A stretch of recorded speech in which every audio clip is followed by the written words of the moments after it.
Bonjour à tous, j'espère que vous allez tous très bien. En ce samedi 2 mai, ça fait un petit moment que je n'avais pas enregistré de lecture de poèmes.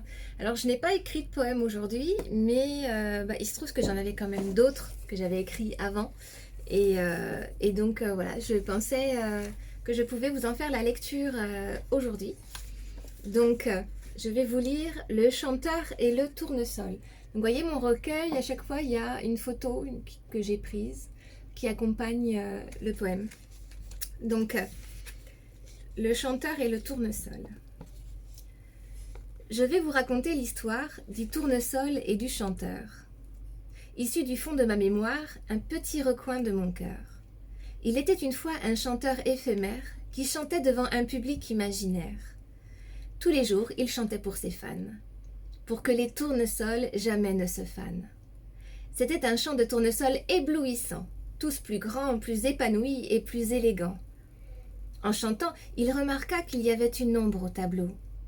Un tournesol recroquevillé, au soleil tournait le dos. Il s'approcha et s'agenouilla devant la fleur, se remit à chanter, y mettant tout son cœur. Lui relevait la tête, qui ne fit que tomber. Mais c'est à court de chant qu'il se mit à pleurer. Le chanteur se mit alors à creuser, avec ses deux mains pour la déterrer. Enfin, que me veut-il, ce chanteur? N'a-t-il pas assez d'admirateurs? Pourquoi moi, pour qui le soleil ne brille plus? Pourquoi moi, qui ne suis ni grande, ni bien vêtue? Mes pétales sont morts et mon teint est gris, ma tige est courbée et mes feuilles flétries. Dans la paume de ses mains, la ramena chez lui. Mais sa sombre maison empestait le moisi. La froideur et l'humidité vivaient ici. Tout y était triste, comme abandonné, sans vie. Le chanteur saisit un pot de fleurs, à peine dépoussiéré. Il y plaça délicatement son ami effrayé, ajouta un peu de terreau et d'eau glacée, et se dirigea vers la fenêtre fermée. Il ouvrit alors difficilement les volets grinçants, comme s'ils furent restés fermés des centaines d'années durant. C'est alors que jaillirent de toutes parts des rayons de lumière, venus soudainement envahir cette étrange chaumière. Et le chanteur, confiant, se tenait là debout, une larme de bonheur coulant sur sa joue, le tournesol finalement dressé à ses côtés, les pétales déployés, il l'écoutait chanter. Ce chanteur de chimère se prenait pour le soleil, croyant donner vie au tournesol au son de sa voix. Comment pouvoir prétendre à de telles merveilles quand sa propre lumière est éteinte en soi? Et, aveuglé par tant de beauté superficielle, il a recouvré la vue grâce à un don du ciel.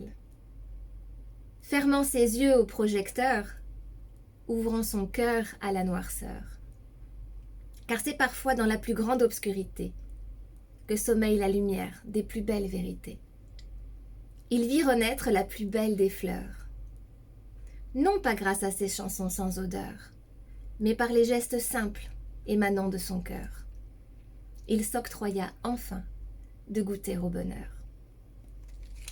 Voilà. Donc, c'était le chanteur et le tournesol. J'espère que ça vous a plu.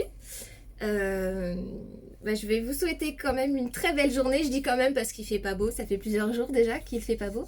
Mais le soleil va revenir.